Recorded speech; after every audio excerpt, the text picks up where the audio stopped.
हमारे साथ जुड़े रहने के लिए न्यू न्यूज के YouTube चैनल को सब्सक्राइब कीजिए, साथ ही बेल आइकन को दबाइए न्यू न्यूज की खबरें सबसे पहले देखने के लिए।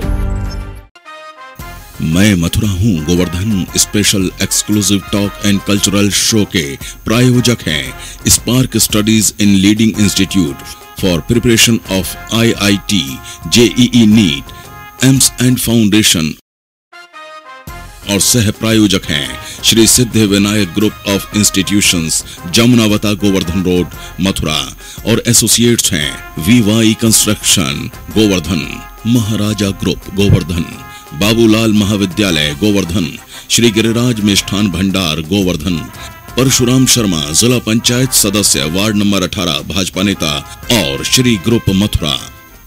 मैं धर्म भूमि कर्म भूमि कृष्णा की जन्म भूमि विश्व में पहचान रखता हूँ। मैं मथुरा हूँ, मैं मथुरा हूँ, मैं मथुरा हूँ।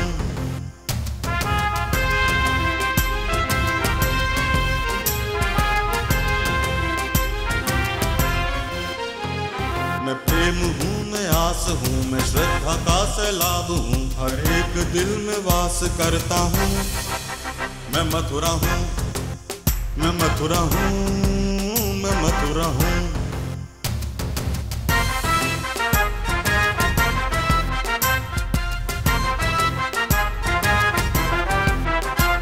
हरिदास हूँ, रस खान हूँ, मैं गीता हूँ, पुराण हूँ, मैं एकता का प्रमाण रखता हूँ।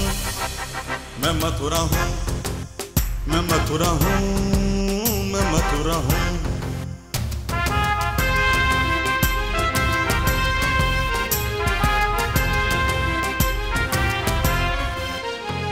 मैं न्याय हूँ, विश्वास हूँ, मैं दुखियों की आवाज हूँ, मैं कंसों का संहार करता हूँ। मैं मथुरा हूँ, मैं मथुरा हूँ, मैं मथुरा हूँ, मैं मथुरा हूँ। न्यू न्यूज के सभी दर्शकों को हमारा प्यार भरा नमस्कार। आप देख रहे हैं मैं मथुरा हूँ Govardhan special exclusive talk and cultural show में आज हमारे साथ हैं मथुरा के 3 प्रतिभावान कलाकार। मथुरा कला की भूमि है, सबसे बड़े कलाकार ने जन्म लिया है यहाँ पर योगीराज भगवान श्री कृष्ण ने। पूर्व में जब कभी संचार के माध्यम नहीं होते थे तब यहाँ के कलाकारों का प्रदर्शन बाहर जब होता था तब देर से पता चलता था विभिन्न माध्यमों से कि ये हमारे यहाँ के कलाकार हैं। रासलीला के कलाकार बड़े फेमस हुआ करते थे यहाँ के, अब भी हैं, रामलीला, रासलीला। और आज हमको खुद पता नहीं है कि मथुरा के कितने कलाकार देश और दुनिया में अपनी प्रतिभा का शानदार प्रदर्शन कर रहे हैं। ऐसे ही 3 कलाकार हमारे साथ हैं। क्योंकि न्यू न्यूज़ का सदैव से ये प्रयास रहा है कि जो भी यहाँ की प्रतिभाएं हैं उनको हम प्रोत्साहित करें, उसी श्रृंखला में हमने आपको आमंत्रित किया है और आप अपने तमाम बिजी शेड्यूल को छोड़कर यहाँ पर आए हैं मुंबई से। सबसे पहले हमारे साथ हैं सौरभ कौशिक और उनके बाद हैं श्रुति शर्मा और ये हैं आरती खेत्रपाल। तो आप आने वाले समय के कोई अमिताभ बच्चन है, कोई माधुरी दीक्षित है और कोई जूही चावला है, ऐसा लग रहा है, मैं देख रहा हूँ आप में। Thank you. आपके बारे में मैं बताऊं, मैं ये चाहूँ कि आप खुद बताएं। सबसे पहले सौरभ जी, आप अपना परिचय दीजिए। हु इज सौरभ कौशिक, कहाँ पर जन्मा, कहाँ पर पला बड़ा और कैसे इस इंडस्ट्री में पहुँचा धारावाहिकों की दुनिया में? Sir, to be frankly, first I thankful to New News and Kailash sir and Goldy भाई और आप सभी का, और मैनी कॉन्ग्रेचुलेशन कि अपन 15वें वर्ष में आगमन किया है, 15वें वर्ष में आए हैं। और मैं बचपन से ही न्यू न्यूज़ देखता था जब स्टार्ट हुआ था, तो मैं आपको मतलब अभी इधर से बाहर भी मैंने आपको बोला था, मुझे था कि आपकी मुझे जो बोलने की स्टाइल थी वो मुझे बहुत अच्छी लगती थी। तो टू बी फ्रैंक, और मुझे सीखा है कि अगर आपको किसी की तारीफ़ करनी है तो दिल में मत रखो, बोल दो, ठीक है। तो और अगर मैं अपने बारे पर आऊँ तो मैं बहुत ही सबसे पहली बात है मेरे लिए ये बहुत बड़ा सौभाग्य की बात है। जैसे हम किसी को भी रूट्स पूछते हैं कहाँ से हैं आपके रूट्स, तो मेरी रूट्स गोवर्धन से हैं। एक्चुअली मेरे फादर, मेरे दादाजी सब यहीं से हैं, मेरे चाचा जी सब यहीं रहते हैं। अभी गिरिराज जी में सेवायत थे मेरे दादाजी। तो मेरे लिए ये सौभाग्य की बात है। मुझे मथुरा में अगर मैं कोई शो कर रहा हूँ, बाहर बहुत किए हैं क्योंकि अभी बस आपके आशीर्वाद से थोड़ा इनिशियल स्टेज है, आ रहा हूँ। तो ये था कि चलिए मथुरा, तो अपने जगह जाना और वो भी गोवर्धन जाना, तो इट्स टू बी प्राउड और मुझे अच्छा लगा। अब बात करता हूँ मैं अपनी, ये बिल्कुल सीधा सा प्यारा सा बच्चा सौरभ कौशिक, जो ये बड़ा ही शाई किस्म का और बड़ा ही शर्मीला। और हाँ, ये जरूर था क्योंकि मेरे फादर का बैकग्राउंड एक्टिंग फील्ड से ही है। सो मुझे बचपन में जो पापा थिएटर करते थे उसमें काम करने का मौका मिलता था थोड़ा बहुत, क्योंकि मैं उस समय बहुत छोटा था, तो जो मेरे हिसाब के किरदार होते थे उसमें मैं उनको करता था। उसके बाद फिर घर में रिहर्सल और प्रैक्टिस देख देख के, तो जो बड़ी बड़ी दीदियाँ और भाई जो करते थे उनको देख के बड़ा अच्छा फील होता था, यार कुछ है, स्पिरिट है। और शुरुआत हम होंगे कामयाब से होती थी, बड़ा अच्छा लगता था, बड़ा अच्छा सा माहौल था। और उसके बाद ऐसे ही जो सपना था, ये नहीं था कि एक्टर बनूंगा, पर ये था हाँ यार कुछ अलग करना है। फिर जैसे जैसे आप बड़े होते हैं, उसके बाद आकाशवाणी रेडियो में एज अ चाइल्ड आर्टिस्ट मैं परफॉर्म करने लगा। बाल गोपाल में नहीं, एज अ एक्टिंग में, उसके जो आपके प्लेस ड्रामा जो जी, तो उसमें करने लगा। तो वहाँ थोड़ा सा ठीक ठाक कर लेता था। उसके बाद फिर मैंने क्लास 9th में जब मैं था, तो नेशनल स्कूल ऑफ ड्रामा की समर वेकेशन वर्कशॉप हुई थी, तो वो मैंने अटेंड की थी भारतीय विद्या भवन दिल्ली में। स्वर्ण रावत उस समय डायरेक्टर थे, देवेंद्र राज अंकुर, और टीआई कंपनी के जो हेड थे वो मिस्टर अब्दुल लतीफ़ खटाना, तो वो लोग थे। और मुझे जिन्होंने सिखाया था स्वर्ण रावत जी, वाणी त्रिपाठी जी, जो NSDN थे और टीआई कंपनी में बहुत अच्छे कलाकार थे और बाहर भी काम करते थे। तो उधर मुझे जो पहली बार मैं मथुरा से बाहर निकला, जो कि मेरी एक वर्कशॉप थी समर वेकेशन की, जो बच्चों चाहते हैं कि कुछ एक्टिंग फील्ड वगैरह, तो उनके लिए एक अच्छा सुनहरा मौका था। तो मुझे लगा, मैंने जो जब उधर गया तो मुझे लगा कि यार आपका शहर जो है, हमारे यहाँ तो श्री कृष्ण जन्मे हैं, जो अजन्मे बोलते हैं जिनको, तो शायद मेरा ये सौभाग्य उनमें से, मतलब कहीं ना कहीं उनकी मिट्टी से मुझ में भी कुछ आया ही होगा। मैंने ट्राई किया, वर्कशॉप ली, बहुत इम्प्रूव किया अपने आप को। उसके बाद मथुरा आ गया, 9th 10th 11th 12th। पढ़ाई में मैं इतना खास अच्छा नहीं था, सो तो ऐसा भी बोल सकते हैं आप, जो पढ़ते नहीं है वो एक्टर बन जाते हैं। पर ऐसा भी नहीं है, मेहनत करनी पड़ती है सीरियसली। तो मैं ज़्यादा खास नहीं था पढ़े, और सबका ये था कि यार पढ़ लो जितना पढ़ना है, फिर उसके बाद जो तुम्हें करना है कर लेना, कोई ऐसा मतलब फोर्स नहीं है। और पापा हमेशा, मेरे पापा मम्मी सपोर्ट करते थे कि तुम्हें जो करना है कर लो, पहले स्टडी करा, अपना ये स्टडी की कंप्लीट। फिर दूरदर्शन में भी जो एज अ चाइल्ड आर्टिस्ट ही मैं काम करता था। यहाँ कुछ ही शोज़ रिले केंद्र है नहीं यहाँ, तो जो भी शोज़ बाहर से दिल्ली से रिले किए जाते थे उनमें कभी कभी काम, पल्स पोलियो के जो एड्स हुए और ये सब ये करा। उसके बाद फिर थोड़ा थोड़ा इंटरेस्ट आने लगा। हाँ, पर अगर मेरा टर्निंग पॉइंट पूछें तो मैं जब, वैसे मुझसे पापा एक बात बोलते थे, जब मैं टीवी देखता था, मैं WWE का बहुत बड़ा फ़ैन था बचपन में, और I like cricket, I love cricket, तो मैं हमेशा वही देखता रहता। तो पापा बोलते थे यार क्या कब तक इस टीवी में ही लगा रहता है तू, मतलब ये WWE या ये क्रिकेट तेरी ज़िंदगी बना देंगे क्या, कुछ ऐसा करो, टीवी पे आओ ना। तो मुझे पापा की बात ये लगता है, पापा यार हमेशा ऐसे ही बोलते रहते हैं ऐसे। तो मैंने फिर मुझे थोड़ा सा लगा यार सच बोल रहे हैं पापा, खुद कुछ ऐसा करो कि लोग आपको टीवी पर देखें। वजह डेफिनेटली मैं भी आज मूवीज़ देखता हूँ और थिएटर देखता हूँ जब भी फ्री होता हूँ, ठीक है, और दूसरों के इंटरव्यूज़ सुनता हूँ, तो उससे मुझे बहुत कुछ सीखने को मिलता है। पर फिर भी ये रहता है कि यार उस समय मुझे लगा कि हाँ कुछ करना है, उसके बाद कुछ करना है, स्कूल में ड्रामाज में पार्टिसिपेट करना। उसके बाद आपका जब 11th और 12th कंप्लीट की, उसके बाद फिर ये एक मेरे राह में दो चीज़ें आ गई, क्या करूँ, कॉमर्स से 12th की थी, या तो बीकॉम में जाऊँ या BBA करूँ, क्या करूँ। तो मुझे सडनली, मैंने अब ऐसे ही एक फ्रेंड था, उसने बोला यार तू एक्टिंग में अच्छा है। उसी से थोड़े टाइम पहले एक स्कूल में कंपटीशन हुआ, बाहर से कुछ लोग आए, तो उन्होंने कुछ ग्रेड था उनका, तो A सर्टिफिकेट उन्होंने मुझे दे दिया। तो बोले यार तुम तो काबिल तारीफ है। मैंने कहीं से सीखा है, मैंने कहा थोड़ा बहुत पापा अभी बच्चा ही हूँ, तो जो सिखाते थे औरों को उससे मुझे थोड़ा सा सीखने को मिल जाता। तो कुछ नहीं, मुझे मेरे दोस्त ने बोला यार तू अगर BBA करेगा क्या करेगा, मतलब सिंपल इज डैट कि तू माँ बाप का पैसा ही खराब करेगा क्योंकि तू पढ़ने में तो अच्छा है नहीं। मैं कहा हाँ यार ये सही बात है कि मैं अगर BBA करूँ एक प्रॉपर कॉलेज से, अच्छे कॉलेज से, तो फ़ायदा नहीं है मेरे लिए। तो वो मेरा टर्निंग पॉइंट था। और मैं कॉलेज में अपनी एडमिशन के लिए अप्लाई कर दिया था, मैं उसमें सेलेक्ट भी हो गया था, बस फीस मुझे डिपॉजिट करनी थी। सडनली मुझे ख्याल आया, मैं कहा यार ठीक है यही टाइम है, ग्रेजुएशन कंप्लीट कर लो, साथ में कुछ और भी कर लो, सीख लो अपने आप को। फिर एक टाइम आएगा जब ग्रेजुएशन कंप्लीट कर ली, उसके बाद एक टाइम आया पोस्ट ग्रेजुएट के लिए।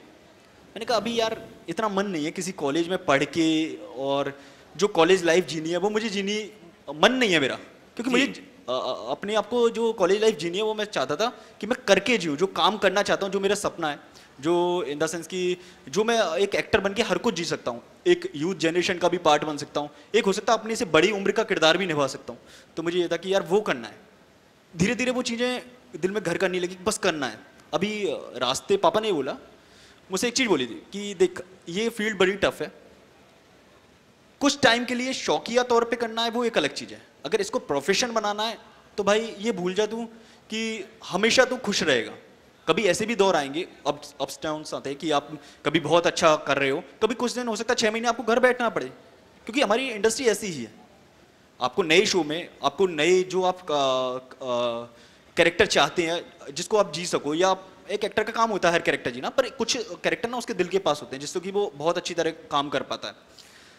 तो मैंने कहा ठीक है पापा ने मुझे सपोर्ट करा, मेरी फैमिली का मुझे बहुत अच्छा सपोर्ट है, इवन सबका, और आप सब बड़ों का भी मुझ पे आशीर्वाद है, ये मैं अपनी खुशकिस्मती समझता हूँ। बस गया, ट्राई किया, जाते फर्स्ट डे मुझे याद है मैंने एक फ्रेंड को बोला यार मुझे PG चाहिए मुंबई में मेरे पापा के बहुत फ्रेंड्स वगैरह हैं, पर ये था कि यार नहीं, ऐसे आप कहते हैं ना कि रिश्तेदारी में आप ऐसे जाओ जी, तो मुझे ये था कि मैंने ये फ्रेंड्स PG लिया और PG में रहा। उसके बाद फर्स्ट मुझे जो ब्रेक मिला वो 1 महीने के बाद रक्षाबंधन था, तो मेरी सिस्टर का फोन आया, तू आ रहा है? मैं कहा यार मैं नहीं आ रहा, मेरा रक्षाबंधन, मेरी दिवाली, होली सब काम है मेरा, पहले कुछ बन जाने दे, मतलब इन द सेंस कि बन जाने दे, अभी भी कुछ नहीं हूँ, पर एक स्टेज शुरू हो जाए। हाँ, तो जिसके लिए आया हूँ, जिसके लिए है। हाँ, मैं 30 जून 2014 को मुंबई गया था, और मेरा पहला जो मुझे ब्रेक मिला वो 10 अगस्त 2014 को महाराणा प्रताप एक शो आता था, फैजल महाराणा प्रताप कर रहे थे और विशाल जेठवा अकबर छोटे जी, तो उसका मैंने सेनापति का किरदार मुझे दिया गया। अब यार सेनापति का किरदार दिया गया, पर मैं उसमें बड़ा खासा खुश नहीं था। मैं कहा यार मूछें लगा दी, पगड़ी लगा दी, कहाँ पहचान में आऊँगा, पर डायलॉग्स वगैरह थे, और इवन अच्छा मुझे ये था कि यार कर लिया। पहला दिन मेरा बहुत अच्छा गया, उसके बाद जो ट्रैक चला अच्छा गया, एंड ट्रैक भी बहुत अच्छा गया, लोगों को पसंद आया, जो मुझे जानते थे, ऐसे सब नहीं जानते थे कि कौन है ये बच्चा, पर जो उनको पसंद आया, बोले ठीक है कर सकते हैं हम ये काम। उसके बाद धीरे धीरे गाड़ियाँ बढ़ती गई, काम चलता गया। फिर ज़िंदगी का सबसे बड़ा जो ऊपर वाले की मेरे ऊपर मेहर हुई, वो मेरे शो से भाभी जी घर पर है। भाभी जी घर पर, भाभी जी घर पर है सर। ये मेरी लाइफ चेंजिंग शो था, क्योंकि इससे पहले मैंने बहुत काम कर रखा था, कैमियोज कर रखे थे, सिंपल, मुझे इस चीज़ का कोई नहीं है। इंसान जब आपका अगर बैकग्राउंड साउंड है, ठीक है, आपका बैकग्राउंड साउंड है, आप कितने भी बड़े एक्टर हैं या कितने भी बड़े रिच पर्सन है, पर अगर आपको अपने सेल्फ डिपेंडेंट होना है, या आपको सेल्फ अपनी इंडस्ट्री में लाइन बनानी है, कितने भी लिंक्स हो, लिंक्स आपके तभी काम करेंगे जब आप में टैलेंट होगा जी। आप टैलेंट नहीं है, लिंक्स आप ट्राई करोगे तो हो सकता है आपको एक बार चांस भी मिल जाए, उसके बाद फिर आपको कहते हैं कि ज़्यादा नहीं चल पाओ, और फिर प्रतिभा किसी परिचय की मोहताज नहीं जी। यदि आपके अंदर प्रतिभा है, सिंपल, तो आपको कोई भी कहीं से भी खींच कर ले जाए जी। आपको लोग बाग ढूंढ लेंगे, आपको भागना है, हमारी लाइफ में भागना दौड़ना, ये धूप छांव सब लिखा हुआ है, पर आपको ये है कि आप अगर काम नहीं करोगे तो आपको सेटिस्फेक्शन नहीं होगा। यहाँ आपको नहीं लगेगा कि यार मैं काम कर रहा हूँ, मैं क्या यहाँ सिर्फ मूवीज देखने या हैंग आउट करने थोड़ी ना आया मुंबई, मुझे तो काम करना है। अभी तक आपने कितने सीरियल्स में काम किया? मैंने सबसे पहले महाराणा प्रताप किया, उसके बाद प्रत्युषा बनर्जी के साथ तो वो मैंने हमेना शो किया उसमें। उसके बाद मैंने मेरे रंग में रंगने वाली एक लाइफ ओके का शो था, राष्ट्रीय प्रोडक्शन का, वो किया। उसके बाद एपिसोडिक्स बहुत किए। उसके बाद मैंने एक शो किया ये जिंदगी विंस, उसमें एक एपिसोडिक था, वो यूथ चैनल का। पर खासा मुझे नहीं लगता था कि यार कोई मुझे पहचानता भी होगा, क्योंकि एक तो क्या होता है कि आप काम करते हो, आपका एक क्लिक होना बहुत ज़रूरी है। अब जैसे कि नवाजुद्दीन सिद्दीकी सर को ले लीजिए, कितना काम उन्होंने किया, पर आज उनकी बात इसलिए करते हैं सब लोग कि उन्होंने सरफरोश में वो काम किया या और मुन्ना भाई में काम किया, क्योंकि आज वो कुछ बन गए हैं। पहले अगर उनको कोई पूछे तो वो शायद कोई भी नहीं पहचान पाएगा कि ये नवाजुद्दीन सिद्दीकी जो आज हैं ये वो थे। जब कुछ बन जाता है इंसान तो डेफिनेटली उसकी ये होता है कि उसका बैकग्राउंड खंगाला जाता है कि क्या है ये बंदा जी। तो जस्ट मुझे बस गॉड का गिफ्ट था। मैं सारा श्रेय अपने ऊपर वाले प्रभु को, माँ बाप को, आप सब मेरे बड़े हैं, चाहने वालों को, और सबसे ज़्यादा श्रेय मैं अपने डायरेक्टर को दूंगा, क्योंकि ये शो मुझे उन्हीं की बदौलत मिला। क्योंकि मैं FIR शो आता था एक सब टीवी पे, FIR शो आता था, वो 10 साल चला, मतलब बहुत लोकप्रिय शो था। कविता कौशिक उसमें लीड थी। तो मुझे ना एक पार्टी थी उसमें मैं उनसे कनेक्टेड था, तो पार्टी में मिला ऐसे ही। तो मेरे जो सर हैं शशांक बाली, बहुत प्यारे इंसान हैं, उन्होंने जस्ट मेरी थोड़ी मुलाकात हुई, क्योंकि वो बहुत बिजी रहते हैं, तो थोड़ी देर मुलाकात हुई उनको, बस उन्होंने बात की और थोड़ा बहुत मेरे बारे में जाना किसी के थ्रू, और मैंने भी उनसे डायरेक्ट बात की। उसके बाद उन्होंने कहा ठीक है, आई विल कास्ट यू। अब मुझे नहीं पता था कब। अब सर यकीन मानना, मुझे नंबर लेने की भी हिम्मत नहीं हुई कि मैं उनसे बोलूँ कि sir can I take your number, ये भी नहीं हुआ। मैंने भूल गया, मैंने कहा मिले हैं, फिर अगर ऊपर वाला चाहेगा तो फिर मिल लेंगे। उसके 1.5 साल बाद मेरे पास कॉल आया नाइट में ऐसी 10 बजे कि हाय, मैं ये बोल रहा हूँ प्रोडक्शन हेड, और हम एक ये शो कर रहे हैं, भाभी जी घर पर है। और मैंने कहा चैनल कौन सा है सर? तो बोले चैनल NTV है। मैं कहा ये कौन सा चैनल है? NTV। हाँ NTV, ये कौन सा चैनल है सर?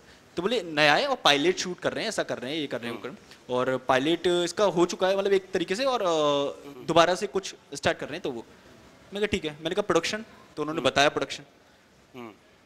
मैं कायल हो गया। एक मन को मेरा आया, उन्होंने बोला कि देख ये एपिसोडिक सीरीज है, 1 दिन का काम है।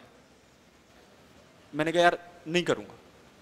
मैंने कहा अच्छा चलो, मैंने बंद कर दिया फोन, अपने फ्रेंड से जस्ट सजेशन मांगा कि भाई तू ये बता कि यार ऐसे मैं इस प्रोडक्शन हाउस में काम करना चाहता हूँ डेफिनेटली, क्योंकि मैं के लिए करूँ या नहीं करूं? हाँ, क्योंकि ये मेरी इमेज पे भी फर्क पड़ता है। तो मुझे उसने बोला कि यार मत कर। मैंने मेरी मॉम को कॉल किया, मम्मी यार 1 दिन का काम है। तो बोले किसका है?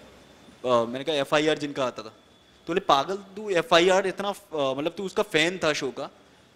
मैंने कहा हाँ ये बात तो है। तो बोले कि फिर कर लेना, और हो सकता है जिंदगी में कुछ अच्छा लिखा हो। जरूरी नहीं आप जब स्टार्टिंग छोटे से करो तो हमेशा छोटे ही रहो, हमेशा एक स्टेप, हम सीढ़ियाँ भी चढ़ते हैं, सबसे छोटी सीढ़ी फिर बड़ी, फिर तभी ऊपर पहुंचते हैं ना। तो मेरे मॉम ने मुझे सजेस्ट किया कि कर ले तू। मम्मी ने आपको प्रोत्साहित किया? हाँ, तो मैंने बोल दिया, मैंने कॉल किया। तरह से आप आगे बढ़ रहे हैं। हाँ। कुल अब तक कितने एपिसोड्स में काम कर चुके हैं? अभी तो सर मैं बताऊं, मुझे तो खुद याद नहीं। मैं 2014 मैंने फर्स्ट शूट किया था 8 फरवरी को। याद नहीं? मतलब कितने एपिसोड? संख्या करीब 50 से ऊपर होगी। अच्छा जी। और एक्चुअली वो शो इतना पॉपुलर है तो रिकॉग्नाइजेशन उसी से मिला मुझे। और NDTV के अलावा अन्य चैनल्स पर भी? हाँ, पहले मैं करा था, इसके साथ ये भी किया। कितनी उम्र है तुम्हारी सौरभ? मैं 25 अभी जस्ट सितंबर में हुआ हूँ। अच्छा जी, उम्र पूछ रहा था मैं आपकी जी। और ये आरती और ये श्रुति, मुझे एक्चुअली कोई शर्म ये नहीं देख रही हैं हमारी तरफ। जी जी, वो घबराइए मत, आप तो अपने आप में कमसिन हैं। आपकी उम्र तो दिखाई दे रही है, कोई बड़ी नहीं है। और आपके लिए तो ये गौरव की बात है आरती की, आपकी जो मम्मी बैठी हुई है यहाँ पे, अनीता खेत्रपाल, हम इनका भी इंटरव्यू ले चुके हैं जी। 2008 में यहाँ पर ब्रजरज उत्सव हुआ था जी, धौली प्याऊ के रेलवे ग्राउंड में जी। मैडम यहाँ की होती थी DM अनीता सी मेश्राम, और RK सिंह MVDA के VC, उनके विशेष प्रयासों से हुआ था। तो उसमें आपको कन्वीनर की भूमिका में रखा गया था जी। तो तब हमारी आपकी मदर से भी बात हुई जी। और आप भी मत घबराइए क्योंकि आप सिस्टर हैं गीतांजलि शर्मा जी की। एक बार तालियां बजा दीजिए इनके लिए और गीतांजलि जी दोनों के लिए। Thank you so much. तो आपसे ही शुरुआत करें, आप क्या कर रही हैं, किन किन सीरियल्स में काम कर रही हैं? 12 से 15 सीरियल्स में मैं काम कर चुकी हूँ। सबसे पहले जब मैं बॉम्बे गई थी तो मैंने 1 दिन का काम किया था CID में, सबसे पहला मुझे काम मिला था। फिर उसके बाद में CID में काम कर चुकी हैं आप? जी। CID जी जो सोनी टीवी पर आता है, जी जी जी, जो आज भी आता है, जिसको इतने जिसका साल हो शूट गए। यहाँ पर मथुरा में भी हुआ था। चलिए, जी, तो वहाँ से मैंने मेरी शुरुआत की। बिगनिंग में छोटा उसमें किसका रोल किया था आपने? उसमें मैंने एक छोटा सा रोल किया था, एक दिन का, एक होटल रिसेप्शनिस्ट का मैंने रोल किया था।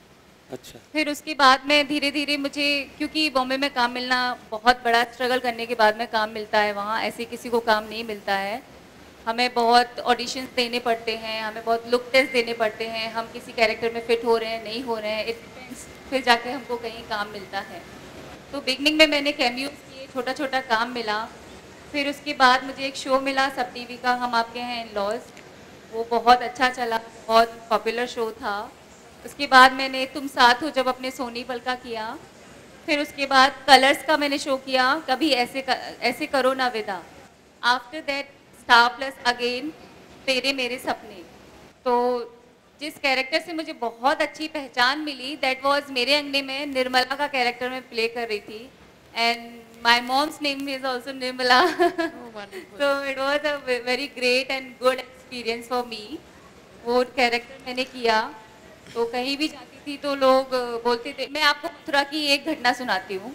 मैं मथुरा में थी मार्केट में, तो एक अंकल आंटी जा रहे थे, तो वो आंटी बोलती हैं मुझे देख के कि ये निर्मला सी नहीं लग रही है। तो मैंने कहा कि, तो मैंने सुन लिया, तो मैंने कहा यार आंटी, मतलब इनको शायद ये सोच भी नहीं पा रही है कि वो निर्मला यहाँ हो सकती है। जी, तो मैं ये भी कहना चाहूंगी कि ये जो आपने प्रोग्राम ऑर्गेनाइज किया है, मैं मथुरा हूँ, सो दैट मैं ऑडियंस के साथ रूबरू हो पा रही हूँ। मेरे मथुरा के लोग, मेरे अपने लोग, मेरे गिरिराज जी की तलहटी के लोग, उनके साथ मैं रूबरू हो पा रही हूँ, सो दैट उनको भी आज पता चल रहा है कि हाँ ये लड़की मथुरा की है और गिरिराज जी की है, गिरिराज जी की है। क्योंकि मेरा गीतांजलि जी ने बताया कि जी जी उनका जी बेस जो है वो गोवर्धन ही है, जी, और यहाँ जी, पर जी। बता रही थी कहाँ, मानसी गंगा के पीछे रहती जी थी, जी कहाँ? जी, मानसी गंगा के पास हम लोग रहते थे, एंड मेरा बर्थ भी गिरिराज जी का ही है। मुझे इतनी खुशी हो रही है यहाँ पर ये प्रोग्राम में आने के बाद। Thank you so much for inviting me in this such a big big big event. और यहाँ ये भी मकसद है ये प्रोग्राम करने का कि मैं लोगों को पता चले कि हाँ हमारे मथुरा के आर्टिस्ट भी हैं जो बॉम्बे जाके एक्टिंग कर रहे हैं। तो वही वो आंटी ने सोचा भी नहीं था कि हाँ वो यहाँ कैसे हो सकती है, नहीं वो नहीं हो सकती है। तो शी वाज लाइक कि निर्मला जैसी नहीं लग रही है। मैंने सुन लिया, मैंने कहा आंटी वो मैं ही हूँ। तो वो अंकल बोलते हैं नहीं बेटा, वो एक सीरियल आता है मेरे अंगने में, उसमें निर्मला जी जैसी। अच्छा, यहाँ पर मुझे थोड़ा सा आपके साथ हंसी आ रही है। कई बार हमें भी देखकर लोग कहते हैं कि भाई साहब आप वो खत्री जी तो नहीं है, हम तो उनसे मजाक के रूप में कह देते हैं कि नहीं हम उनके भाई हैं। अरे क्यों मजाक कर रहे हो? तो कभी कभी आप भी ऐसी मजाक कर लिया कर। तो उसके बाद मैंने, अंकल बोलते हैं नहीं बेटा तुमसे कुछ बात नहीं कर रहे हैं, वो एक निर्मला जी आती है एक सीरियल में, वो उनकी बात कर। मैंने कहा अंकल वो मैं ही हूँ। क्या वो आप हो बेटा? अरे आप यहाँ पर कैसे, आप ऐसे कैसे, आप तो बॉम्बे। मैंने कहा अंकल मैं मथुरा की ही हूँ।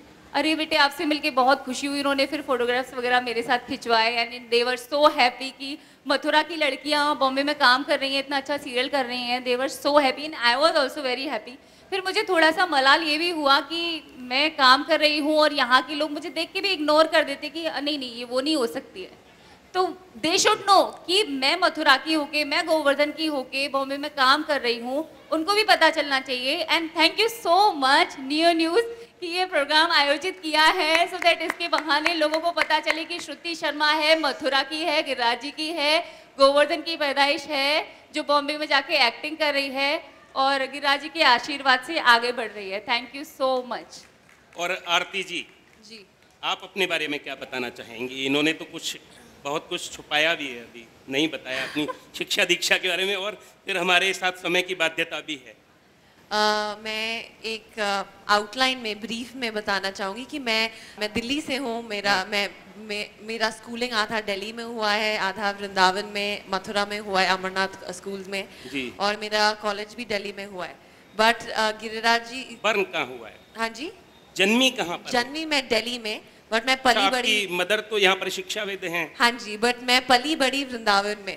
तो मैं को कोई भी पूछता है कि तुम दिल्ली से हो या वृंदावन से हो, मैं दिल्ली को ना बोल के मैं बोलती हूँ कि नहीं मैं वृंदावन से हूँ। राधा रानी की इतनी कृपा हुई, संतों की इतनी कृपा हुई कि हमको वृंदावन वास मिला। दिल्ली से आकर हम इस शहर में पले बड़े और इतना हमको प्यार मिला कि रासलीलाएं देख के जो कल्चरल फेस्टिवल्स है उनको देख के मैं पली बड़ी। तो मुझे बिल्कुल ऐसा नहीं लगता कि मैं बड़े शहर की हूँ या छोटे शहर की हूँ। आई थिंक ठाकुर जी की इतनी कृपा है कि दोनों शहर का मिक्सचर है और अब मैं बॉम्बे में हूँ। और मैंने पिछले इंटरव्यू में भी बोला था that life is a full circle. Interview Vrindavan में भी हो सकता था, मथुरा में भी हो सकता था, बट हम लोग दिल्ली से मथुरा वृंदावन बस इसलिए आए क्योंकि माता जी को प्रेरणा मिली ठाकुर जी से कि वो गिरिराज जी की परिक्रमा करें। तो गिरिराज जी की परिक्रमा करते करते करते करते करते 2004 में पुरुषोत्तम मास में हम लोग को धाम की कृपा से वास मिला और फिर हम लोगों ने अपना स्कूलिंग ख़त्म किया और फिर मैं वापस दिल्ली में पढ़ने गई। और उस टाइम पे I think neo news just शुरू ही हुआ था। तो जैसे जैसे मैं 2003 में खुला, आई थिंक सो या 2003 में, तो जैसे हम वृंदावन एंटर हुए वैसे ही नियो न्यूज़ का भी बर्थ हुआ। 2004 की बात आप। हाँ जी। तो दैट वाज वन चैनल जिसको हम लोग रोज देखते थे। मतलब हम लोग एनडीटीवीज और स्टार प्लस एक बार ना देखें बट नियो न्यूज़ जरूर देखना था। जैसे समाचार पत्रों में और खबरें हम पढ़ें या न पढ़ें, अपने मथुरा की वृंदावन की खबरें पढ़ने का एक चार्म रहता है। एग्जैक्टली तो उसमें हम लोग कल्चरल प्रोग्राम्स देखते थे, उसमें न्यूज़ देखते थे। और वृंदावन में जैसे अभी स्टेज परफॉर्मेंसेज हुए, काफ़ी बच्चे जो परफॉर्म कर रहे थे, मुझे ऐसा लग रहा था कि कुछ साल पहले मैं भी वृंदावन और मथुरा और ब्रज का जो मंच है उस पर मैंने परफॉर्म किया। और आज कृपा से इसी मंच पे मुझको बुलवाया गया है। तो I feel very humbled and very honoured कि मेरे ब्रजवासियों ने मुझे ब्रज की बेटी स्वीकार करके वापस से इस मंच में बुलाया है। और ब्रज को अपने दिल में ही रख के मैं आगे बम्बई में भी काम करती हूँ। आप विश्वास नहीं मानेंगे कि इंडस्ट्री में जो लोगों को लगता है ना कि छोटे शहर बड़े शहर भगवान और ये सब बात नहीं करना है क्योंकि Bollywood is big and all of that. Delhi में कौन रहता है? दिल्ली में हमारा फैमिली है, हमारे पिताजी दादी सारा परिवार सारे रिलेटिव। और मदर यहाँ पर? मदर यहाँ पे, तो हम लोग आते रहते हैं क्योंकि अब दिल्ली सर्विस की वजह से मदर यहाँ पर? नहीं, धाम पर श्रद्धा इतनी है हमारे परिवार में। तो एक बार ब्रजवास मिला और इतनी कृपा मिली तो क्या दिल्ली क्या बम्बई, सब वृंदावन वासी सब कुछ है सर्वोपरि। आप देख रहे हैं मैं मथुरा हूँ Govardhan special exclusive talk and cultural show, जिसमें आज हमारे साथ हैं मथुरा के 3 महान कलाकार जो छोटे पर्दे की दुनिया में अपना शानदार प्रदर्शन कर रहे हैं। आपसे बातचीत लगातार जारी है। फिलहाल वक्त हो चला है एक छोटे से ब्रेक का। आप देखते रहिए मैं मथुरा हूँ, आ रहे हैं एक छोटे से ब्रेक के बाद। मैं मथुरा हूँ, मैं मथुरा हूँ, मैं मथुरा हूँ। मैं मथुरा हूँ Govardhan special exclusive talk and cultural show के प्रायोजक हैं Spark Studies in leading institute for preparation of IIT, JEE NEET, AIIMS and foundation और सह प्रायोजक हैं Shri Siddh Vinayak group of institutions, Jamunawata Govardhan road Mathura और एसोसिएट्स हैं VY construction Govardhan, Maharaja group Govardhan, Babulal महाविद्यालय गोवर्धन, श्री गिरिराज मिष्ठान भंडार गोवर्धन, परशुराम शर्मा जिला पंचायत सदस्य वार्ड नंबर 18 भाजपा नेता और श्री ग्रुप मथुरा। मैं मथुरा हूँ, मैं मथुरा हूँ, मैं मथुरा हूँ। मैं मथुरा हूँ गोवर्धन स्पेशल में एक बार फिर से आपका स्वागत है। और हमारी बातचीत चल रही है सौरभ से, श्रुति से और आरती से। ये तीनों ही ब्रजवासी हैं और मथुरा की शान है, आन है, बान है और हमको इनसे बहुत सारी आशाएं हैं। अभी परिचयात्मक बातचीत हो रही थी तो ये तीनों ही अपने बारे में बता रहे थे कि कैसे आए इस छोटे पर्दे की दुनिया में। अब कुछ अन्य बातचीत आपसे करते हैं, थोड़ी सी समसामयिक सवालों को लेकर। आपसे पूछते हैं हम आरती जी कि आजकल जो जमाना है वो बहुत ही बदला हुआ है। पहले जो कलाकार होते थे उनको ढूंढा जाता था और उनको उनका पारिश्रमिक भी मिलता था। आज बदले हुए परिवेश में कलाकार अपनी कला के प्रदर्शन के लिए दर दर की ठोकर खाते हैं और कई बार ऐसे मंजर भी आते हैं कि वे छले जाते हैं। तमाम प्रोडक्शन हाउस खुल गए हैं, वो सपने दिखाते हैं कि आपको हम अभिनेता या अभिनेत्री बना देंगे, बाद में वो YouTube तक ही अपने प्रसारण को सीमित रखते हैं और आपसे काफी कुछ ले लेते हैं देने की बजाय। जैसे कि वो पैसा भी ले लेते हैं। वो एक्चुअली डिपेंड करता है कि आप किन लोगों से मिल रहे हैं। अगर आप किसी को जानते नहीं हैं काम में, अगर आप एक डॉक्टर के पास जा रहे हैं, अगर आपको पता है कि हॉस्पिटल जाना है तो आप उसी डॉक्टर के पास जाएंगे। बट होता क्या है कि रास्ते में घर से निकलने से लेके तक हॉस्पिटल जाने तक आपको 50 लोग मिल जाते हैं कि मैं भी डॉक्टर हूँ, तुम मेरे क्लिनिक में आ जाओ, मैं भी डॉक्टर हूँ, तुम मेरे क्लिनिक में आ जाओ। तो अपने घर से निकल के सही हॉस्पिटल तक जाने का रास्ता तो आपको खुद ही तय करना पड़ेगा ना, ताकि आप बीच में जो बाकी सारे लोग हैं जो बोल रहे हैं कि हम डॉक्टर्स हैं और हमको पैसे दो, आप उनमें ना फंसें। तो एज एन एक्टर और एज अ टैलेंट और एज आर्टिस्ट हमारी रिस्पॉन्सिबिलिटी है कि हम सही लोगों को ढूंढें और सही लोगों के पास जाएं। जाहिर सी बात है कि अगर हमको लोग नहीं पता सही और हमने अच्छा रिसर्च नहीं किया है तो हम गलत लोगों के पास ही पहुंचेंगे। सो सिंपल सा हिसाब है। तो मतलब पहचान कर लेते हैं आप? पहचान करनी जरूरी है। जहां आप जा रहे हैं पहले आपको समझना पड़ेगा, रिसर्च करना पड़ेगा। वो पहचान करनी बहुत जरूरी है, क्योंकि एक्टिंग के फील्ड में ही नहीं, हर फील्ड में आजकल धोखाधड़ी चलती है। हर कोई पागल बनाता है हर किसी को और पैसे लूट के जाता है। तो वो उतनी समझ हमारे अंदर होनी चाहिए कि हाँ, मैं अगर अपनी पैसा दे रहा हूँ, मैं सही जगह दे रहा हूँ या नहीं दे भी रहा हूँ। पैसा दे रहा हूँ और आप इस बात को स्वीकार कर रही हैं? पैसा नहीं देते। नहीं, मैं एक्टिंग फील्ड की बात नहीं कर रही हूँ। कुछ जो लोग होते हैं, सच्चे लोग होते हैं, ईमानदार होते हैं, कुछ सीधे लोग होते हैं, वो फंस भी जाते हैं। वो पैसे दे भी देते हैं, लेकिन वो समझ हमारे अंदर होनी चाहिए कि हमें पैसा नहीं देना है। सच बात यह है, पैसे देने से कभी काम नहीं मिलता है। This is truth, right. Because काम हमेशा टैलेंट से मिलता है। हमारे अंदर जितना टैलेंट होगा, हम जितना अपने आप को दिखा पाएंगे दुनिया को, उतना ही हमें काम मिलेगा। पैसे से कभी काम नहीं। और आपकी इस बात से हम सहमत हैं कि धोखाधड़ी आज हर क्षेत्र में है। बिल्कुल बिल्कुल। पत्रकारिता में ही ले लें हम, बिल्कुल बिल्कुल। बहुत सारे ऐसे लोग हैं जिनका पत्रकारिता से कोई सरोकार नहीं है, दूर दूर का कोई वास्ता नहीं है। वो किसी समाचार पत्र में पहुंचते हैं, किसी छोटे मोटे ऐसे चैनल में पहुंचते हैं जिनके उद्देश्य कुछ और हैं, और वो पैसे देकर आते हैं, वहां से एक राइटअप लिखवा लेते हैं। हाँ, और वो पत्रकार बन जाते हैं, मान्यता प्राप्त पत्रकार बन जाते हैं वो, और फिर दलाली दस्तूरी तमाम काम करने लगते हैं। I want to join both girl कि ये चीज़ मेरे साथ हुई थी। मैं जब 12th क्लास में था जी, मुझे एक कॉल आया कि वी आर फ्रॉम गर्मा प्रोडक्शन, ठीक है, डू यू नो?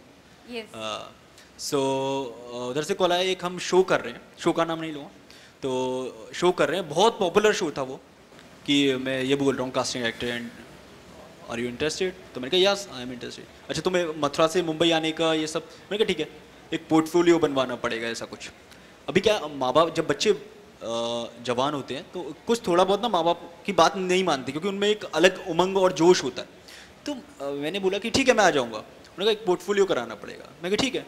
तो बोले, फिर उनका अगले दिन कॉल आया, यार पोर्टफोलियो जो है ना वो हम करा देंगे, 20,000 समथिंग कुछ लगेगा। मैं इट्स ओके। मैंने पापा से पूछा, तो पापा ने कहा फेक लग रहा है मेरे को। मैं कहा नहीं पापा यार, आया है कॉल तो शायद सही होगा, क्योंकि मैंने कुछ मेल्स वगैरह किए हुए हैं। तो बोले कि फिर मैं मुंबई गया, आपको बताता हूँ। उन्होंने बोला कि जब आप काम कर, मैंने उनसे बोला, एक डायरेक्ट पूछा, मैंने कहा ऐसा है, जब मैं कास्ट हो जाऊँगा, मेरा एग्रीमेंट साइन होगा, तब आप मेरा जो रहेगा जो भी अमाउंट, उसमें से आप 20,000 डिडक्ट कर लें। तो बोले ठीक है। वो बोले कि पोर्टफोलियो बनवाना बहुत नेसेसरी है जी। मैं कहा फाइन। अभी जब मैं मुंबई गया फर्स्ट टाइम, वो मेरा बैड कि बहुत गलत मेरे दिमाग का एक मेमोरी है वो, कि मैं जब गया फर्स्ट टाइम, तो मैं गया, उस बंदे को मैंने कॉल किया। एक्चुअली मेरे पापा के मतलब बड़े भाई जैसे, वो FTII से हैं, film and television institute of Poona. तो उनके घर ही रुका था, मैं 2-3 दिन के लिए गया था। तो उन्होंने बोला बेटा ऐसा नहीं होता, मुंबई में ऐसे कोई नहीं आपको मथुरा से बुलाएगा स्पेशली कि आपको जानते नहीं हो और वो सब। मैं कहा नहीं बुलाया है। तो बोले ठीक है आप अपने देख लो 2-3 दिन आए हो तो। मैं उस बंदे से मिला, कॉल किया, उसने मुझे कहीं एक CCD में बुलाया। मैं गया, बोलता यार आप ना बहुत यंग हो, आप बहुत बच्चे जैसे दिखते हो। And I was 17 at a time. तो मैंने कहा यार, मैंने उसको सीधा एक आंसर दिया, बड़ा सीधा साधा बच्चा था पर उस समय मैंने बोल दिया, मैं कहा यार शाहिद कपूर भी यंग दिखता है, चलता है ना, तो यंग क्यों नहीं चल देगा। तो बोले नहीं एक्चुअली क्या है ना कि आपको पैसे देने पड़े। मैंने उस समय मुझे एक थोड़ा सा ख्याल, एक कहते ना आपको भगवान की तरफ से एक थोड़ा सा रहता है, समझ रहती है इंसान। तो मुझे लगा यार मैं मुंबई में पैसे खर्च करने नहीं आया हूँ, कमाने आया हूँ, तो मैं क्यों पैसे दूँ, मैं यहाँ कुछ बनने आया हूँ, मैं घर के पैसे लगाने नहीं आया, यहाँ से कमाने आया हूँ। तो वो मेरे एक बड़ा बैड मेमोरीज थी, पर उसने मुझे सिखाया। तो आज ये आपकी बहुत सही बात है, ऐसे बहुत सारे प्रोडक्शन हाउस हैं अपने गोरेगांव में है, बहुत से मोतीलाल नगर वगैरह बहुत सारी जगह हैं। प्रोडक्शन हाउसेस बेसिकली ये सब चीज़ों की डिमांड्स नहीं करते हैं, जो हाँ। बीच के कोऑर्डिनेटर्स होते हैं वो ये सब चीज़ों बट कुछ प्रोडक्शन हाउसेस हैं जो कि फेक हैं। हम चाहते हैं कि आपके माध्यम से एक संदेश मिले जी, जो और युवा हमारे जी, या बच्चे जी, जो अभिनय के क्षेत्र में आना चाहते हैं, जी, और ऐसे तमाम विज्ञापन भी समाचार पत्रों में आते हैं, कैसे आते हैं हमें समझ में नहीं आते हैं कि आप एक्टर बनना चाहते हैं तो आप यहाँ पर आइए, आज आपका साक्षात्कार होगा जी, और वो पता चलता है कि आवेदन के नाम पर ही तमाम फीस जुटा लेते हैं। डेफिनेटली। और दे आर यू नो कि वो लोग ना सारे और एक कमरा लेते हैं वो 1000 रुपए का एक दिन के लिए, और 3000 रुपए का विज्ञापन देते हैं, 4000 रुपए वो खर्च करते हैं, और वो 50,000 रुपए तो आवेदन के नाम पर ले लेते हैं। नहीं एक्चुअली इन लोग और लाखों तक पहुंच जाती है ये राशि। सिर्फ कास्टिंग से ही मतलब नहीं है। आई थिंक आप एग्री करोगे दोनों कि बहुत सारे एक्टिंग स्कूल भी ऐसे हैं।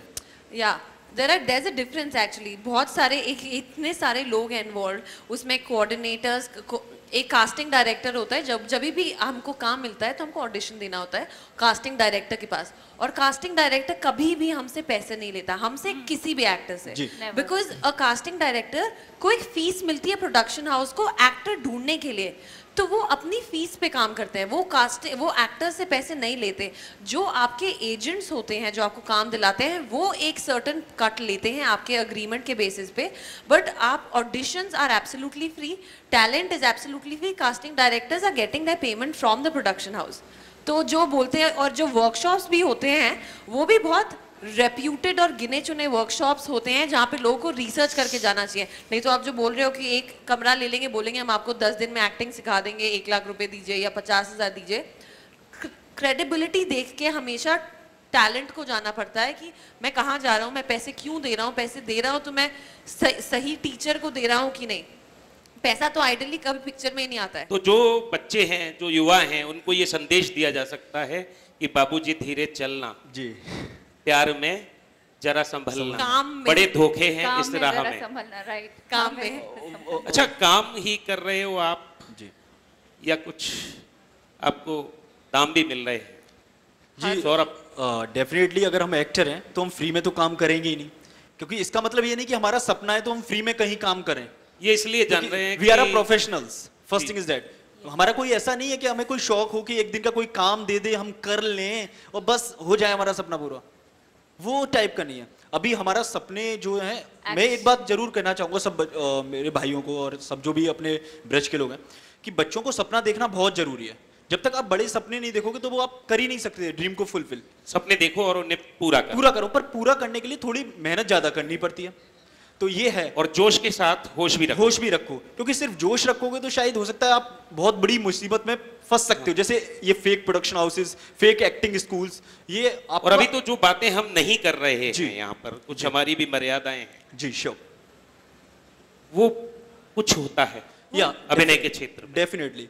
और बहुत से लोग समझते हैं कि गर्ल्स के लिए बहुत टिपिकल वे है। हम शॉर्टली इसको समझाने का प्रयास करें संक्षेप में, तो कई बार YouTube पर मिलता है ऐसा, कुछ ऐसे वीडियोज होते हैं कि बताते हैं कि हाँ, कास्टिंग काउच, कि वो बुला लेते हैं जी, और जी, फिर इट्स ऑल फेक। जैसे लोग आपसे पैसे लेते हैं, एक आदमी से वो पैसे लेंगे, औरत को बोलेंगे कि कास्टिंग काउच है, but this is just another form of exploitation.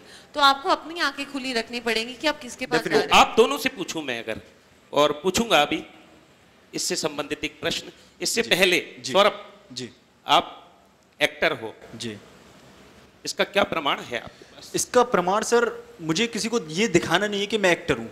Actor मैं इसलिए क्योंकि मैं चाहता था। हम ये कह रहे हैं आपसे जी कि एक्टिंग करके दिखा सकते हो आप, आपका अच्छा, कोई सीरियल, उसका कोई संवाद, और पूरा टूट कर और डूब कर, जी, ये भूल कर जी, कि आप किसी शो में बैठे हो, आपको ये समझना है कि आप एक्ट कर रहे हो, आप धारावाहिक में अपना रोल प्ले कर रहे हो। ओके, तो अगर मैं करूँ तो एक छोटा सा डायलॉग है, बड़ा शॉर्ट में ही करूँगा।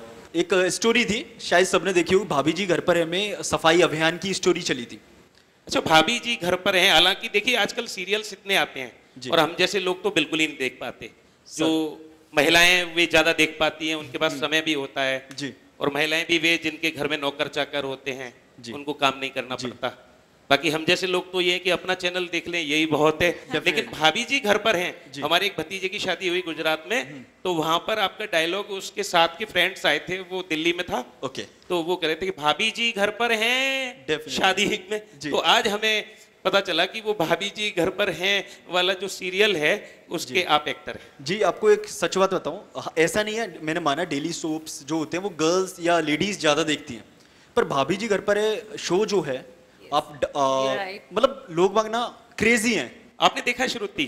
जी बिल्कुल देखा है। भाभी जी घर पर हैं? जी बिल्कुल देखा है। और दूसरी चीज क्या है, इसमें ऐसा नहीं है, उसकी एक्टिंग ठीक है। तो एक स्टोरी होती है जिसमें कि सफाई अभियान से रिलेटेड होती है। इधर विभूति जी हैं, शायद आप सब जानते हो विभूति, आसिफ शेख सर इधर, और इधर रोहितास गौड़ तिवारी जी हमारे। तो मैं जा रहा होता हूँ, तो मेरा ना एक केले के छिक्कल पे पैर फिसल जाता है डेफिनेट, तो एकदम मैं गिर जाता हूँ। और वो क्या कर रहे थे, वो ड्रिंक कर रहे होते हैं और मूंगफली के कुछ शिकल वगैरह ये सब रोड पे। तो मैं कहता हूँ, अरे भैया तिवारी और भैया विभूति जी, तुमने ये गली को काल मना रखो है? हर तरफ गंदगी, हर तरफ कचरा मचा रखो है यार। तुम लोगों ने पता ना है कि हमारे देश में सफाई अभियान चल रहा है भैया। तो वो कहते हैं, अरे पंडित जी यार, तुम ये पंडिताई छोड़ के इस चीज में पड़ गए हो। मैं भैया हमें कहा, हमने देखो तो कह दी, हमारे देश के प्रधानमंत्री जी इतना बड़ा काम कर रहे हैं तो हमें भी संग देना चाहिए ना। तो ऐसा था एक छोटा सा। और एक छोटा सा और चलिए मैं आपको बता देता हूँ, एक तिवारी जी अब आपने श्रृंखला शुरू कर दी है जी, तो नंबर वाइज चलने दीजिए। हाँ शो है ना। श्रुति आप? मैं मेरे अंगनी का करके दिखाती हूँ, जिसमें स्टोरी चली थी हमारी जुदाई फिल्म, अगर आप लोगों ने देखी हो तो जुदाई का ट्रैक चला था, तो उसमें मैं उर्मिला मातोंडकर थी, मेरे ओपोजिट थी अनन्या खरे जी जो कि सरला का कैरेक्टर कर रही थी और मैं निर्मला का कर रही थी। तो मैंने उनके पति को उनसे पैसे देके खरीदा था। अच्छा, फर्क इतना था कि उसमें उर्मिला सच्चे दिल से प्यार करती है अनिल कपूर को, लेकिन मैं अशोक जी को सच्चे दिल से प्यार व्यार नहीं करती थी। मैं बस अपना उल्लू सीधा करने के लिए, मेरा नेगेटिव किरदार था उसमें, फुल ऑन नेगेटिव। तो उसकी मैं 2-4 लाइन्स आपको सुना देती हूँ। तो सरला, बेसिकली सरला बोलती है कि उसे अकल आ जाती है कि मैंने अपना पति बेच दिया है, बोलती है तू अपना पैसा ले, तू निकल यहाँ से। तो मेरा ये स्टोरी है ईस्ट यूपी की। तो मैं बोलती हूँ उसमें, अरे ऐसे कैसे चले जाएंगे हैं, फ्री में थोड़ी खरीदा है तुम्हारे पति को, पैसे दिए पैसे। हाँ, अगर अपना पति चाहिए तो 15 लाख हमें गिन के दो, तब हम तुम्हारे पति को छोड़ेंगे। और वैसे भी हम यहाँ से छोड़ के जाएंगे, कोई दूसरा आदमी पकड़ेंगे, उसमें पैसे लगेंगे ना, पैसे दो, पैसे हैं तो बात करो, नहीं तो आगे बढ़ो। अरे ये ऐसा लग रहा है कि ये डायलॉग आपका मेरा सुना हुआ है। और अभी मैं कह रहा था कि हम सीरियल नहीं देखते हैं, तो कभी हम आपसे पहले भी मिले हुए हैं या कहीं आपने और भी सुनाया है हमारे चैनल पर कभी? आप निर्मला से मिले हुए हैं। अच्छा आपको याद नहीं आ रहा है? ऑन स्क्रीन में भी, ऑन स्क्रीन। और अब हम आरती जी से भी मिल रहे हैं, तो आप भी बच नहीं सकती हैं। मेरा एक बहुत ही फेमस एड है जो सलमान खान ने भी शेयर किया था, और ये विमेन एम्पावरमेंट। आपके बारे में तो हम ये तो बताना ही भूल गए कि आप एक अभिनेत्री के साथ एक मॉडल भी हैं जी। तो आप अभी अपना एक्ट करके बताइएगा, लेकिन पहले ये सवाल यहाँ पर खड़ा हो रहा है कि एक एक्ट्रेस और मॉडल में क्या अंतर है और किसको ज़्यादा बेहतर मानती है? एक्चुअली बेहतर दोनों प्रोफेशंस हैं और हर प्रोफेशन का एक चॉइस है एक इंसान को कि क्या वो मॉडल बनेगा या एक्टर बनेंगे। Difference between a model and actor is कि एक्टर्स जो होते हैं that's more about human feeling psychology, because हम लोग को कैरेक्टर प्ले करना होता है। अगर मैं एक्टर हूँ तो ज़रूरी नहीं कि मैं बस एक लड़की का रोल प्ले करूँगी। अगर मुझे रोल बोलेंगे कि खत्री जी की एक्टिंग करनी है तो पहले मैं देखूंगी कि खत्री जी बैठे कैसे हैं, खत्री जी ऐसे बैठे हुए हैं और ऐसे बात करते हैं। तो फिर जब मुझे खत्री जी प्ले करना पड़ेगा स्क्रीन पे तो मैं एक्टर वर्जन जो मेरा है एक्टर खत्री जब स्टेज पे आएंगे तो वो ऐसे जूते स्पोर्ट्स के जूते पहनेंगे और फिर ऐसे करके बात करेंगे कि हाँ आरती जी तो बताइए मॉडल और एक्टर में क्या डिफरेंस है। सो वो ऑब्जर्व एक्टर करता है। मैं तालियां बजाने के लिए पूर्व में जब कैलाश सर ने मुझको मौका दिया, ऐसे ही मुझे भी चुना उन्होंने। और अगर मुझे मॉडल बनना है, स्कूल कॉलेज में नाटक होते थे और एमएसटी वाले जो ट्रेन में जाते थे वो भी ऐसे ही नकल करते थे। आज अपनी नकल अपने सामने करते देखकर मुझे एक वास्तव में अच्छी अनुभूति हो रही है। और अगर मुझे मॉडल बनना है तो पहले मुझे आपकी तरह बॉय कट करवाना पड़ेगा, फिर मुझे थोड़ा सा वेट गेन करना पड़ेगा। तब मैं जैसे दंगल में आमिर जी ने वेट गेन करके वो एक्टर बने थे ना, कैरेक्टर बनाया था। तो अगर बस आमिर जी बिना कुछ बोले तो वो मॉडल बन जाएंगे, बट अगर वो डायलॉग बोल रहे हैं तो वो एक्टर बन जाएंगे। तो अगर मैं खत्री जी के डायलॉग बोलूं तो मैं एक्टर बन जाऊंगी। अगर मैं थोड़ा वेट थोड़ा करके बॉयकट करके ऐसे स्पोर्ट शूज पहन के बैठ जाऊं तो मैं मॉडल बन जाऊंगी। अच्छा एक बात बता दीजिए, वेट की बात पर याद आई, आपकी जो मदर हैं सामने देखकर जो मुस्कुरा रहे हैं इंटरव्यू आपका, और साथ में उनकी आपकी सिस्टर हैं जी, राधिका बड़ी बहन। राधिका बड़ी बहन है, देखने में तो वो छोटी लग रही हैं। नहीं, वो बहुत टैलेंटेड है वो मेरी। और जो मदर हैं वो तो आपकी काफी हेल्दी हैं, और मैं तो ये समझ रहा हूँ कि पहले और हेल्दी होती थी वो ब्रज के आप घी इतनी दुबली पतली कैसे हैं? उन्होंने आपको कुछ खिलाया पिलाया नहीं? मैं ब्रज का घी नहीं खा पाती ना, बॉम्बे मिलता नहीं है ब्रज का घी। मैंने बहुत खाया है यहाँ का ब्रज का दूध घी खा के, खूब मस्त मोटी होके गई थी बॉम्बे जाके पता चला कि यहाँ तो सब लोग बोलते थे हाँ तू एकदम अच्छी दिखती है, हाइट वाइट है बराबर है। वहाँ जाके पता चला मैं मोटी हूँ, वहाँ जाके मैंने वेट रिड्यूस किया। सेम है। अच्छा, आपने एक्ट्रेस होने का प्रमाण हमारी नकल करके दे दिया, लेकिन आप अपने किसी सीरियल की एक्टिंग करके भी बताएं, या एक एड की बात कर रही थी वो सोनाटा का एड है जिसमें मुझे हरियाणवी लड़की बनना था, तो अब ऑब्वियसली और लेकिन एक मैं बिल्कुल ऐसे निसंकोच कह रहा हूँ, सौरभ आप बुरा मत मानना, और प्रोत्साहन के रूप में इसे देखना कि अभी आप दोनों लोगों ने जो एक्ट किया है मैं उससे संतुष्ट नहीं हूँ। चलिए, या ये कह लीजिए कि आप अपने दिलो दिमाग पर ये बैठा कर बैठे हैं कि आप एक शो में बैठे हैं। डेफिनेटली मैंने ये आपसे कहा था कि आप ये भूल जाइएगा कि आप किसी शो में हैं, तो इस बात पर आप ध्यान दीजिएगा कि आप किसी शो में नहीं हैं, आप एक्ट कर रहे हैं। एक्चुअली एक्टिंग जैसे सक्सेना जी ने बताया था इंटरव्यू में, वो एक्टिंग बहुत नेचुरल होती है। आपको एक मौका और देंगे अभी आप। जी तो एनीवे मैं अपने ऐड के बारे में बता रही थी, तो उसमें मुझे अपना हरियाणवी डिक्शन चेंज करना था, तो अब दिल्ली वालों की तरह बात नहीं कर सकते। जैसे उनका एक्सेंट तो खाटी ब्रजवासी का ही एक्सेंट था, तो जो मेरा एक्सेंट था मुझे हरियाणवी लड़की बनना था। तो मैं ऐसे बैठी हूँ, एक आपने देखा होगा सोनाटा का एड आता है, सोनाटा वॉचेस का 8 का बटन है उसमें।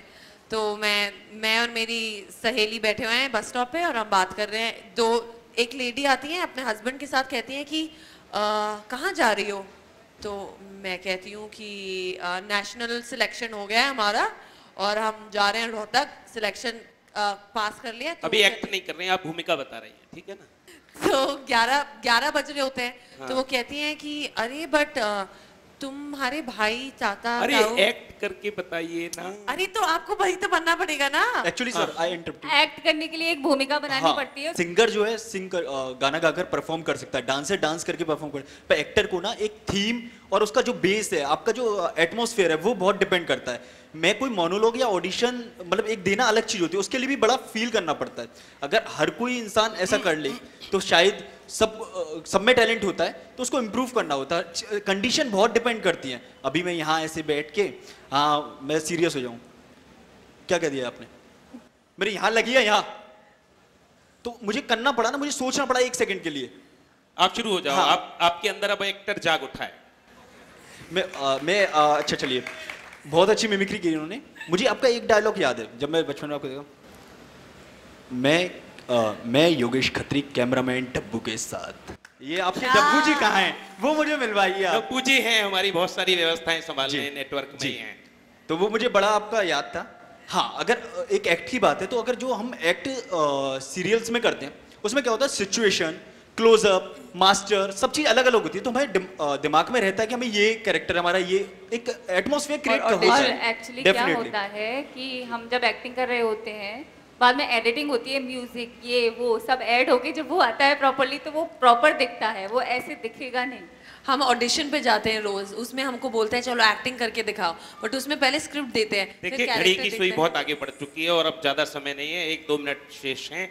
यदि आप कुछ अपना प्रदर्शन प्रतिभा का करके दिखा सकती हैं तो दिखा दीजिए। और आप सर, जो आपने कहा है ना जो आपने यहाँ लगा, यहाँ कि मैं एक्टर का प्रमाण दूं, यहाँ कि मैं कौन हूं, मैं एक्टर हूं।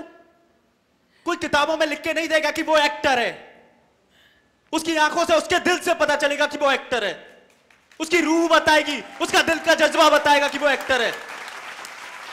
और हमारी तालियां बता रही हैं कि आप एक्टर जी, हो। आपकी तालियां बता रही हैं कि शायद मैं एक्टर हूं।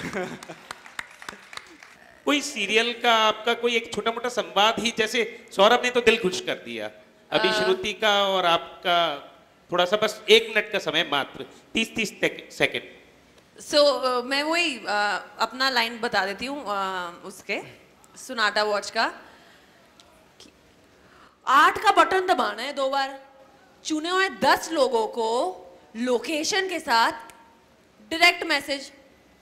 तो अब भूमिका इसकी ये है कि वो मेरे भाई बहन कुछ नहीं है वहाँ पे, तो फिर जो लेडी आई है बस स्टॉप पे, वो पूछ रही है कि अरे तुम अकेली हो, तो मैं बताती हूँ कि अरे नहीं अकेले कहाँ हैं, ये 8 का बटन दबाना है 2 बार, चुने हुए 10 लोगों को, मेरे जो फ़ोन के कॉन्टैक्ट हैं उनको मैसेज चला जाएगा कि मैं कहाँ पे हूँ, और वो सीधा GPRS से आ जाएंगे। सो ये सोनाटा का ऐड है जिसमें वो बता दें कि घड़ी कितनी अच्छी है कि कोई भी अगर आपको इमरजेंसी हो तो आप ये बटन दबा दो तो आपके घर के मेंबर्स को सारा नोटिफिकेशन मिल अब जाएगा। हम आपसे ये तो पूछेंगे नहीं कि आप क्या मैसेज देना चाहेंगी, मैसेज तो पूर्व में जा चुका है। आखिर में बस एक छोटा सा एक्ट और श्रुति का, क्योंकि अभी मैं करंट जो शो कर रही हूँ संतोषी माँ, उसमें मंगला का कैरेक्टर कर रही हूँ, तो उसमें कुछ ऐसा है नहीं कि मैं वो यहाँ पर कर पाऊँ। तो अगेन मेरे अंगने से ही मैं छोटा सा क्लिप उठा के करती हूँ। उसमें मेरा करवा चौथ का भी बहुत फेमस हुआ था कि 2 बीवियाँ हैं, दोनों ने व्रत रखा है, तो वो खींचातानी हो रही थी करवा चौथ पे कि मेरा पति मेरा पति।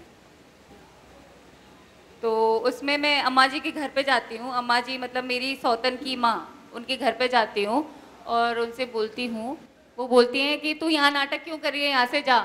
तो मैं बोलती हूँ अरे ऐसे कैसे चले जाएंगे, हैं हमारे पति हैं, हमारे पति यहाँ पे आके करवा चौथ मनाएंगे तो हमारा व्रत कौन खुलवाएगा। अरे हमने पैसे दे के खरीदा है, ऐसे थोड़ी फ्री में लेके आ गए हैं, हमारे पति हैं। सलाह जी को बोलो हमारे पति को हमारे साथ भेजें, हमारा व्रत खुलवाएं। हमारा व्रत कौन खुलवाएगा, हमने अशोक जी के लिए व्रत रखा है, हम क्या करें बताओ। अम्मा जी हमारे पति को हमारे साथ भेज दो, हमारे साथ भेज दो अम्मा जी। अब आपने एक्ट किया है, ये हम नहीं कह रहे हैं, ये पूरा ये हॉल कह रहा है, तालियां कह रही हैं। Thank you. बहरहाल आप हमारे इस मैं मथुरा हूँ गोवर्धन स्पेशल में आए, ब्रज के 3 महान कलाकार जो आगे पता नहीं क्या बनेंगे। हाँ बिल्कुल ठीक है, आपके लिए बहुत बहुत शुभकामनाएं कि अभी आप छोटे पर्दे पर हैं। वैसे छोटा पर्दा भी कोई आजकल छोटा नहीं है, वो उन घरों में पहुंच जाता है जहां पर बड़ा पर्दा नहीं पहुंच पाता है, उन रूम्स में पहुंच जाता है।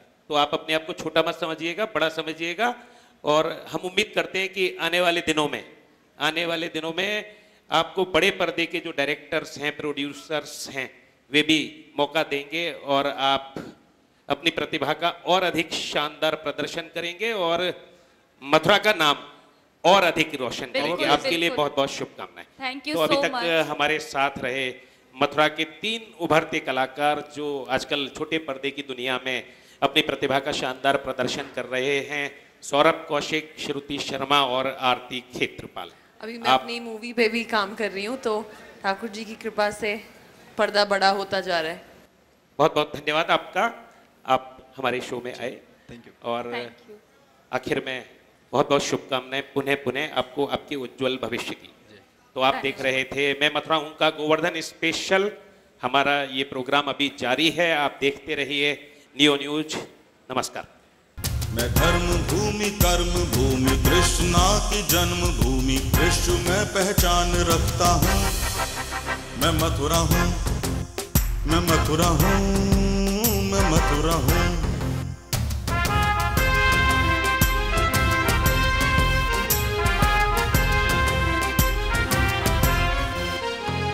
मैं प्रेम हूँ, मैं आस हूँ, मैं श्रद्धा का सैलाब हूँ, हर एक दिल में वास करता हूँ।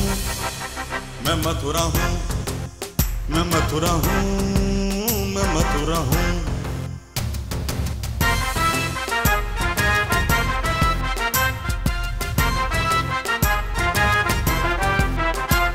हरिदास हूँ, रस खान हूँ, मैं गीता हूँ, पुराण हूँ, मैं एकता का प्रमाण रखता हूँ। मैं मथुरा हूँ, मैं मथुरा हूँ, मैं मथुरा हूँ।